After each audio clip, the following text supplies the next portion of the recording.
Everyone keeps telling me how my story is supposed to go. Nah, I'm gonna do my own thing. Can this day get weirder? I guess it can. Well, let's talk about the animation real quick because there are so many different animation styles. How were you able to basically organize and basically keep all of these different universes, these worlds spinning? Well, I'm glad it came off as organized to you. The bottom line is that the movie is grounded in Miles and his family and his relationship with Gwen and the other spider people. So it's, as long as we stay rooted in that, we're in business. And the other stuff is exciting and thrilling to see in the movie theater. And we're so proud of how it got realized. But at the end of the day, it's your emotional engagement with Miles that keeps you involved. And we wanted each world to have its own look and own feel, like it was animated by a different artist, and you were walking into a different painting in each universe that you visited. And each one, the style came out of its origin. So with Gwen, we start in Gwen's world, and that her world was based on the comic book covers of her runs, which have this beautiful watercolor gouache feel, has this sort of drippy, wet painting feel. And we thought it would be fun if her world reflected the subjectivity of her mood and her emotions. And so it's easy to know, like, okay, I'm in Gwen's world, this is how it feels. And you want that to have its own distinct look. But then you want, Spider-Man India's world to have its own look. And that was based on these individual comics from India in the 70s and 80s that had bright colors and sort of crazy crazy color combos and sort of very quick drawings with loosely registered colors, and having that be the inspiration for that, and having each world have its own sort of story reason for existing, makes it easy to be like, okay, where am I? Just taking one look at the world, I know what universe I'm in. And so it was a great opportunity to sort of show the breadth of possibility and cinematically in animation. I'm so glad you brought up the comics because I was like, how can I mention this? I'm a comic book fan and I was having a ball. I saw Spider-Man 2099. I saw Spider-Geddon in there. I saw Ezra's SpiderVerse. And then I was just blown away because I'm trying to figure out how you figured out which covers, issues to use, and then which of there's over 240 characters in this film. How did you go about picking which characters? We just put them all in. No, listen, it all comes from, what is a great compliment to the main storyline. Who could possibly be cooler than Miles? Oh, wait, there's Hobie Brown. We found someone to it's kind of that thing where you leave home, you were doing pretty well in high school and you go off to college and you're like, oh my God, I'm a scrub again. Hav is another guy that's he's maybe younger than Miles, but he's somehow incredibly competent and cool in his own way and incredibly self-assured, right? And he's unashamed of himself. And it's just finding ways to put Miles on his heels when he's already the coolest Spider-Man you've ever seen. So having Miles move through this universe, similar to he did in the first one, but the universe is so much bigger. It was really interesting also seeing his animation style blend with the others. Let's talk about the Rogues Gallery a little bit. Let's talk about Spot, because I thought the Spot was a very interesting choice as the villain or main villain in this film. How do you go about choosing the baddies? Well, this movie went through a big evolution, and at one point it was actually Avi Arad who said to us, "What about the Spot as a villain?" And we thought, the Spot? That's the dorkiest villain. He's like a Looney Tunes character. A minute. Maybe that's an idea. Right. And we realized later that it actually was perfect, not just because he has these dimensional portals that fit into the story, but also the story of a character that we discounted was it's been overlooked, that's sort of ridiculed, that's not considered a big deal Spider-Man villain. What if the story of the movie was watching him come into his own as a villain? So it's a coming of age story for Miles, but it's also a coming of age story for the villain. Right. And so it was a great sort of counter, like a parallel story to what Miles was going on. He wanted to feel seen and appreciated. And that's what Spot wants, but he just takes a darker path. And the idea that we could take something that felt like a silly joke of a villain and turn it into something really formidable that you would be, terrified of by the end seemed like a really fun and daunting challenge. And we love it when something seems hard to do. So that's what we say. Everyone, and both of these guys want to be seen and legitimized, right? And they're both mistakenly seeking that from outside of themselves. And really only Miles learns that, he has to get it from inside. He absolutely does. And I think he also finds a mentor in Hobie, who you mentioned earlier. I just want to circle back to his animation again real quick. Hobie's animation and his design looks so much different than a lot of the other characters. How did you come up with that? He's a punk, spider punk. So we were like, well, he should look like a punk zine or like a punk poster, right? Which is using lots of Xerox technology and like colored paper and appropriating imagery from, a magazine. Right. And then there's never enough toner in the copy machine. So it always has kind of a grayed out quality to it. But it's the idea of it is like, it's found, it's discovered, and nothing is thrown away. The reason like punks look like that is it's like a statement about like, you think I'm trash, but I think I'm hot. Like it was so important for him to be hot. You succeeded, because I'm telling you, everybody's gonna want like to see more of this character. Right? Yes. But he's making a political statement about, what is legitimate and what isn't. And what's so funny is that like this is like an organization that's sort of trying to make conformity out of a group that's the most non-conformist group, where everybody's different, animated in a different style. They look completely different. They all come from their own worlds and have their own perspective. And so he was a perfect counterpoint to sort of what Miguel is trying to do. Right. Miguel is saying like there's a certain way that things have to happen. And the punk ethos is like, no, there isn't. I don't even have to learn to play this instrument. I can still get up and perform, right? We're really lucky to be able to use that character. Super blessed to have Daniel Kaluuya, who is like the essence of punk as a human being, who's from Camden Town of all places. Place of punk. So yeah. It was a thrill to work on that character with him. Talk me through when you knew this was going to be a trilogy, because I feel like, with the first movie was so groundbreaking, changed the game in terms of animation, gave everybody the Miles that they wanted to see on screen. How did you know how far you wanted to take this film? Well, for a while, we had been trying to jam two movies into one. Like we had so much we wanted to tell in the next story. And we realized the movie was telling us that what became this film was its own film. And the stuff after that felt like another story. Because in this one, it has a beginning, middle, and end.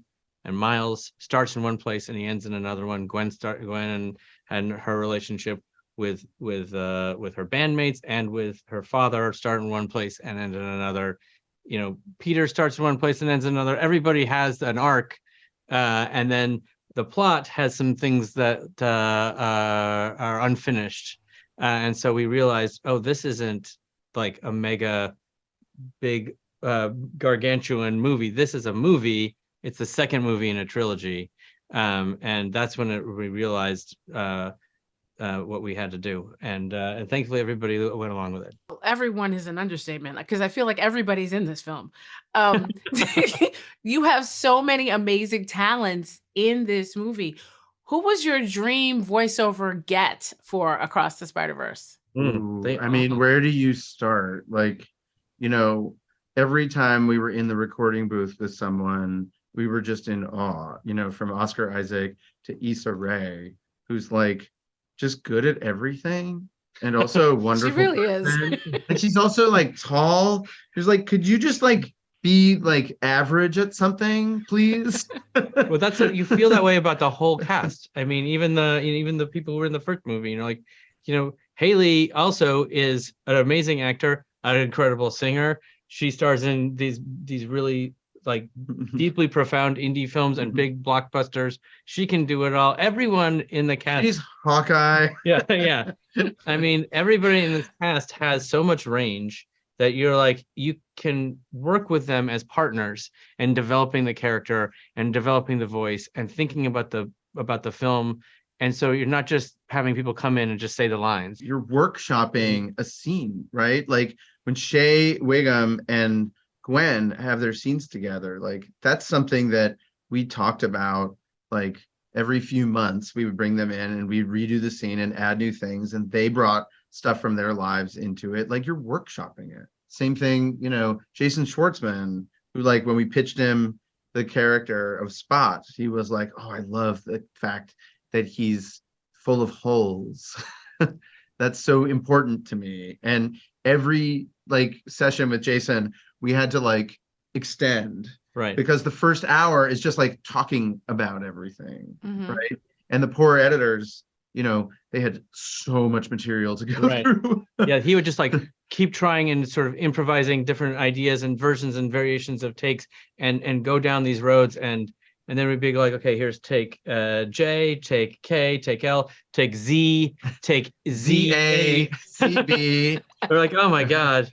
Oh my god. It sounds like the majority of the creative process, especially on this film, was happening in the record booth. It wasn't happening in, you know, it seems like the writing was the jumping off point, and most of the creative was happening with the talent. Well, it happens everywhere. Yeah. I mean, it's specific to the writing, like the writing never stops, right? Mhm. It's like, it's not like you write a screenplay, thank you very much, goodbye. It's like writing is essential to every single step of this process. And you're working with 1,000 crew members. Each one has smart things to add. And the great thing about animation is that you put it up with storyboards, animatics, and you get to see an early version of it and see if it's working or not. And you know, the artists get to say like, well, what if we did this? Or what if we tried this? And you get to go back and work it and rework it. And then when the actors come in, you get another chance to rework it. And then the animators come in and go like, actually, it would be more cool if we did this. And everybody's building on it. And as long as it's helping tell the story more clearly and effectively and making it more engaging, it just makes it a much richer experience. But it's a really collaborative process. You just mentioned 1,000 people, and I had a note about that. There's over 1,000 people working on this film, which is reportedly the largest crew of any animated film ever. That is correct. That's not daunting, is it?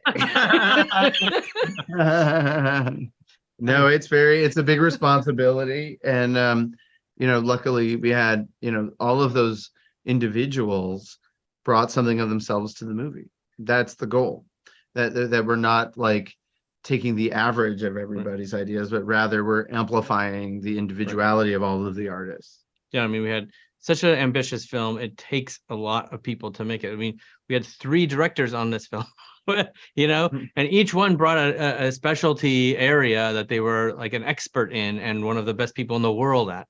And so everybody was able to sort of be like a jazz band where everyone gets to do a solo, where they all get to play together. And we're a basketball team where it's like, like there's no look passes, right? It's somebody like is in their bag, and then like part of it is like they have to pass to somebody in the corner who has to hit the shot. Like there's not any single person that can do this movie on their own. Right. And it's our job to sort of like express the goal that we should all be heading towards. And then everybody else gets to participate in that and go like, well, what if we did this? Wouldn't that make this more interesting? And everyone builds on each other. And that's how you get something that is this rich and deep and like rewatchable, because it's not just, one person's whim. It's 1,000 people's really thoughtful ideas. Yeah. It was pulled off so excellently. Getting to last couple questions, how will the next film Beyond the Spider-Verse differentiate itself from Across the Spider-Verse visually? I know you can't tell me about the plot, but like visually, are you looking to push the boundaries of animation again? I would say Indeed. That's the brand. So we don't have a choice. And we've got some great ideas for where the movie goes to next, and some opportunities to explore some of the visual ideas in this movie even more richly. Right.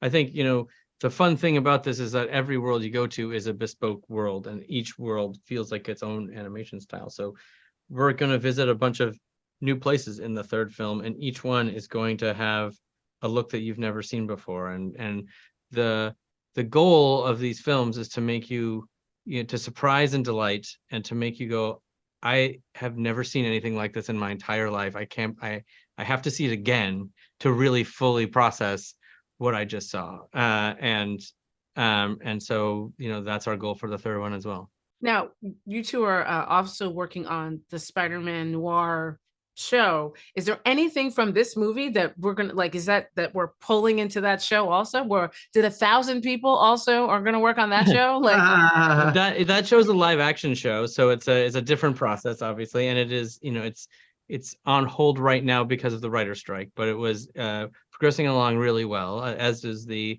Silk show, also that's being worked on as well, and they're both really exciting and really different from each other. But the idea that there is a multiverse out there and each world is telling its own story in its own way is sort of the backbone of that, but it's allowing people to sort of tell their version of a story. And Angela with Silk has really got a really strong vision of what that would look like, and Oren with SpiderMan Noir has a really, really great vision for how the tone and vibe of that should be, and they're really, really smart, and they're doing an amazing job. Do you have ideas for stories beyond these two sequels? Like, if you had a character that you could pull out of this movie and make another show about them, if they gave you $1 gazillion, which character would that be? I mean, the possibilities are limitless. We're big fans of the Western genre, so I wouldn't mind working with Web Slinger and Widow one more time. But in reality, these things are so ambitious, and we're just finishing this trilogy is exhausting. And so it's a better question in the future, after we've had a nice long nap and we are ready to dig into something new. But we've still got our work ahead of us. That's for sure.